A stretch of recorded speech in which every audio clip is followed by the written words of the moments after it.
Now we can talk about some geometry strategies. Geometry is primarily visual, and it demands visual as much as logical skills. So always do geometry with a diagram. It's very important to use the visual part of your brain in thinking through geometry. Sometimes the problem will give you one. If it doesn't, draw one of your own. And even if it does, it's good to redraw it on your scrap paper so you can mark it up yourself. So what do I mean by this? So when you draw it yourself, you can add any information given in the problem, because sometimes information will be given in the text, but it won't be in the problem that the test gives. And then you can also add any information that you can deduce yourself. Remember, the little square is a very good abbreviation for perpendicular. The test also uses that symbol. Arrows, such as this, are good symbols for parallel, to show two lines are parallel. Now, the test will not use this symbol, but it's still a very good abbreviation to use in your own diagrams.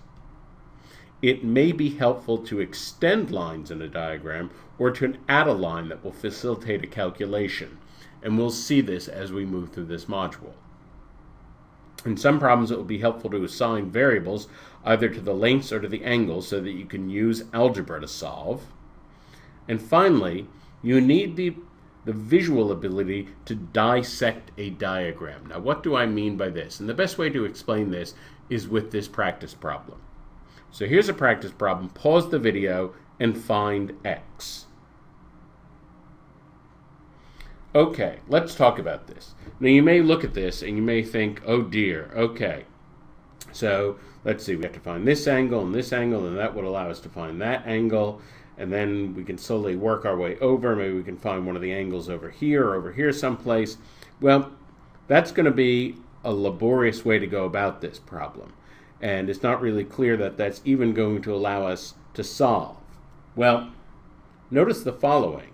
Instead of looking at all these little triangles here, instead, we can look at this one big triangle. And of course, in any triangle, the sum of the three angles has to be 180 degrees. Doesn't matter the size of the triangle. Could be a big triangle or small triangle. Well, here's a big triangle. We know the 95. We know the 40. We want the x. So x equals 180 minus 95 minus 40.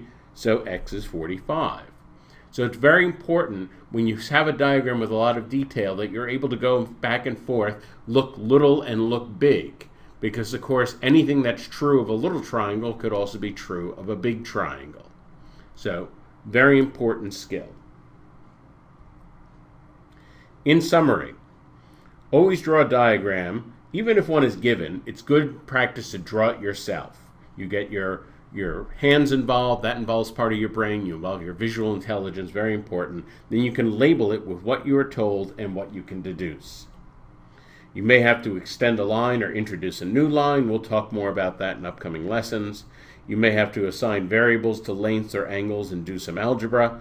And finally, in diagrams, remember to look big and look small. So look at all the details as well as look at the larger shapes, and remember that the properties can apply to any larger or smaller.